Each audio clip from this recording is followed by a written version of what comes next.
ఈ రాష్ట్రాన్ని గంజాయికి కేంద్రంగా మలిచి బతుకుతూ ఉంటే స్వేచ్ఛగా ఒక పోరాట యోధుడు 73 ఏళ్ల వయసులో కూడా రోజుకు 18 గంటలు కష్టపడుతూ అవిశ్రాంతంగా తెలుగు జాతి కోసం, తెలుగు బిడ్డల కోసం పోరాటం చేస్తే ఆయన్ని తీసుకెళ్లి 53 రోజులు జైల్లో పెట్టారు. అయితే ఇక్కడ నేను ఒక విషయం చెప్పాలి. ఆయన రాజకీయాలని ఎంత నిర్మలంగా, ఎంత నిష్కపటంగా, ఎంత భావితరాలకు బాటలు వేసాగా నడుపుతారంటే నేనే ఒక ఉదాహరణ. మద్దిపాటి వెంకటరాజు అనే వ్యక్తి, నేను కేవలం ఒక మధ్యతరగతి కుటుంబం నుంచి వచ్చి చదువుకున్న వ్యక్తిని. నన్ను ఆయన దగ్గరకు తీసుకుని, నన్ను ఆదరించి, నాకు ఓనమాలు నేర్పి రాజకీయాల్లో బుడిబుడి అడుగులేస్తుంటే నన్ను చేత్తో పెట్టుకుని నడిపిస్తూ ఒకటి మాట చెప్తున్నా, దళిత సోదరులారా, ఈ రాష్ట్ర వ్యాప్తంగా దళితులు దాదాపు 1 కోటి మంది ఉన్నారు. 1 కోటి మంది దళితులకు ఒక విన్నపం ఇస్తున్నాను. మొట్టమొదటిసారి చరిత్ర సృష్టించే విధంగా ఎలాంటి బ్యాక్గ్రౌండ్ లేని అతి సామాన్యమైన మధ్యతరగతి, చదువుకునే రోజుల్లో కూలి పనికి కూడా వెళ్ళిన ఒక సాధారణ వ్యక్తిని ఈ రోజున మీ ముందు ఈ గోపాలపురం నియోజకవర్గానికి ఒక ఎమ్మెల్యే అభ్యర్థిగా నిలబెట్టారు. సమాజమా ఒక్కసారి ఇటువైపు చూడు, సమాజమా ఒక్కసారి గోపాలపురం వైపు చూడు. నారా చంద్రబాబు నాయుడు గారు సామాజిక విప్లవవాది, ఈ సమాజం కోసం పోరాడే వ్యక్తి.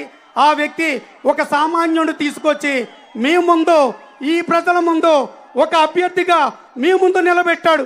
ఆశీర్వదించండి. మీరు ఆశీర్వదించి మీరు గెలిపించేది ఈ సమాజానికి ఒక సందేశం.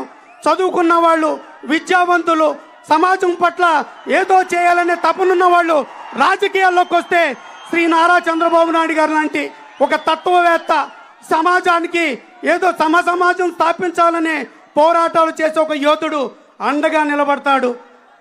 ఏదైతే ఈరోజు రాజకీయాలు ఎంత అసహ్యంగా ఉన్నాయో మీరే చూశారు. గతంలో ఏదైతే సొంత బాబాయిని గొడ్డల వేటికి చంపేసి తన యొక్క సొంత సాక్షి పత్రికల్లో, సాక్షి టీవీల్లో ఇది చంద్రబాబు నాయుడు గారి మీద నెట్టేసే ప్రయత్నం చేసి ఎన్నికల్లో విజయం సాధిస్తే, మళ్ళీ ఈరోజు ఈ రాష్ట్రాన్ని దివాళా తీసి ఆర్థిక సంక్షోభంలోకి నెట్టేసి నిన్న మొన్నటి వరకు ఉద్యోగస్తులకి 1వ తారీఖున జీతాలు ఇవ్వలేని పరిస్థితులు ఈ రాష్ట్రానికి తీసుకొచ్చి ఈ రోజున పింఛన్లు ఇవ్వడానికి డబ్బు లేదు, జీతాలు ఇవ్వడానికి డబ్బు లేదు, సంక్షేమ పథకాలు నడపడానికి డబ్బు లేదు, అభివృద్ధి చేయడానికి డబ్బు లేదు, ఆర్థిక సంక్షోభంలోకి నెట్టేసి ఈ రాష్ట్రాన్ని 13 లక్షల కోట్ల రూపాయల అప్పుల్లోకి నెట్టేసి అదే వ్యక్తి ఈ రోజున ఆర్థిక సంక్షోభాన్ని శ్రీ నారా చంద్రబాబు నాయుడు గారి మీద నెత్తాలనే ప్రయత్నం. అంటే మరో హత్యకాండకు తెరదీసి, మరో శవ రాజకీయాలు చేసి మళ్ళీ అధికారంలో రావాలని చేసే ప్రయత్నాన్ని ముగింపు పలుకుదామని ఏదైతే శ్రీ నారా చంద్రబాబు నాయుడు గారు సూపర్ 6 తీసుకొచ్చారు, ఏదైతే అన్నం పెట్టే రైతన్న ఈ రోజున గిట్టుబాటు ధర రాక, పెట్టుబడి పెట్టింది కూడా కనీసం రాక, అప్పులు తీర్చలేక అవమానాలతో ఆత్మహత్యలు చేసుకుని చనిపోతుంటే వారి కోసం సంవత్సరానికి 20,000 ఇచ్చి శ్రీ నారా చంద్రబాబు నాయుడు గారు అన్నం పెట్టే రైతుని ఆదుకునే ప్రయత్నం. మరి ముఖ్యంగా ఈ గోపాలపురం నియోజకవర్గంలో 51% మంది యువతే. ఇక్కడ యువతకి ఉపాధి లేదు, ఉద్యోగం లేదు. ఇలాంటి యువతకి శిక్షణనిచ్చి, ఉపాధి కల్పించి, ఉద్యోగాలు కల్పించాలనే ప్రయత్నంలో భాగంగా రానున్న 25 ఏళ్లలో 20 లక్షల మందికి ఉపాధి, ఉద్యోగ కల్పన, నిరుద్యోగులకి 3,000 రూపాయల నిరుద్యోగ భృతి, ఇలాంటి లక్ష్యాలతో ముందుకెళ్తూ మహిళా మనులు ఆకాశంలో సగం, భూమండలంలో సగం, ఈ ఆంధ్రప్రదేశ్లో సగం ఉన్న మహిళా మనుల కోసం వాళ్ళకి పూర్తిగా ఆర్థిక స్వేచ్ఛను ఇచ్చే విధంగా 3 గ్యాస్ బండ్లు ఉచితంగా ఇవ్వడం వల్ల ఈ రోజున సామాన్యమైన మహిళలు, సామాన్యమైన మధ్యతరగతి కుటుంబాలు బతకలేని పరిస్థితి. ఇలాంటి పరిస్థితుల్లో వాళ్ళకి చేయూతనిచ్చే విధంగా, వాళ్ళని ఆదుకునే విధంగా శ్రీ నారా చంద్రబాబు నాయుడు గారు 3 గ్యాస్ బండ్లు ఉచితం. అదేవిధంగా వాళ్ళ ఇంట్లో ఎంతమంది బిడ్డలు చదువుకుంటే అంతమందికి కూడా ఒక్కొక్కరికి 15,000, ప్రతి ఆడబిడ్డకి సంవత్సరానికి 18,000, ఉచిత బస్సు. ఇలా ప్రతి విషయంలో మహిళలకు అండగున్న మహిళా పక్షపాతి, మహిళా సాధికారత కోసం నిరంతరంగా శ్రమిస్తున్న యోధుడు.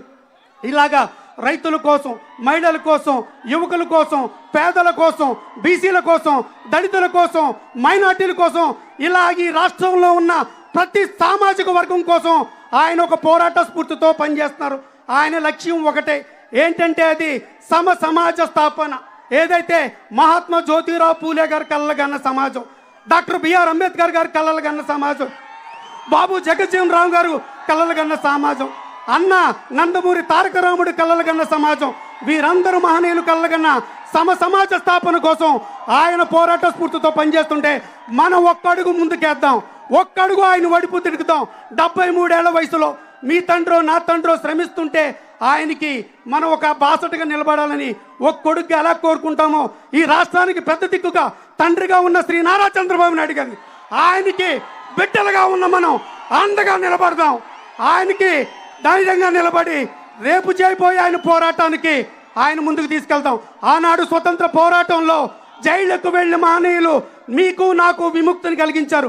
మళ్ళీ ఈ రాష్ట్రానికి అలాంటి విముక్తి కలిగించడానికి శ్రీ నారా చంద్రబాబు నాయుడు గారు ఇప్పటికే 53 రోజులు జైలు జీవితంలో గడిపి కూడా మళ్ళీ అదే స్ఫూర్తితో అదే పోరాటంతో ముందుకు వచ్చిన పరిస్థితులు మనం గుర్తు తెచ్చుకుని మరొకసారి శ్రీ నారా చంద్రబాబు నాయుడు గారికి ఒక్క విన్నపం. అయ్యా, ఇది రైతువారి నియోజకవర్గం. ఇక్కడ రైతులు, రైతు కూలీలు, కార్మికులు, శ్రామికులు ఉండే నియోజకవర్గం. రేపు మీరు సీఎం అయిన తర్వాత ఈ నియోజకవర్గ అభివృద్ధికి, సంక్షేమానికి మాకు మెలుగునిస్తారని ఆశిస్తూ, అదేవిధంగా ఈ నియోజకవర్గంలో 51% మంది యువకులే. యువకులకి ఇక్కడ ఉపాధి లేదు, ఉద్యోగం లేదు. భవిష్యత్తులో పరిశ్రమల స్థాపన చేసి ఇక్కడ యువకులకి ఉపాధి, ఉద్యోగ అవకాశాలు కల్పించమని కోరుకుంటూ, అదేవిధంగా అన్ని రంగాల్లో ఉన్న రైతులు, వరి రైతులు, పామాల రైతులు, అరటి రైతులు, నిమ్మ రైతులు, మొక్కజొన్న రైతులు, ఇలా ప్రతి రైతుని నియోజకవర్గంలో ఆదుకోమని మనస్ఫూర్తిగా వేరుకుంటూ, నాకు ఈ గోపాలపురం నియోజకవర్గం తెలుగుదేశం అభ్యర్థిగా అవకాశం ఇచ్చినందుకు మీ నమ్మకాన్ని మేమెవరూ ఒమ్మి చేయం. మా ప్రాణాలు పణంగా పెట్టైనా సరే మేము నెక్కి మీరు సీఎం అవడానికి మా గోపాలపురం సైతం పోరాట స్ఫూర్తితో పనిచేస్తామని మీ పాదాలకి అభినందన తెలియజేస్తూ, జై తెలుగుదేశం, జై జనసేన, జై బీజేపీ, నారా చంద్రబాబు నాయుడు గారి నాయకత్వం, పవన్ కళ్యాణ్ గారి నాయకత్వం, మోడీ గారి నాయకత్వం, లోకేష్ అన్న నాయకత్వం, జోహార్ అన్న ఎన్టీఆర్.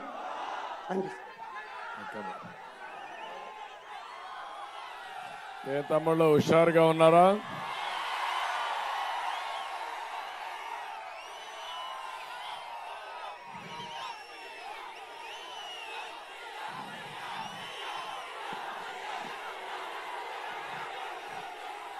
తెలుగుదేశం పార్టీ అభ్యర్థి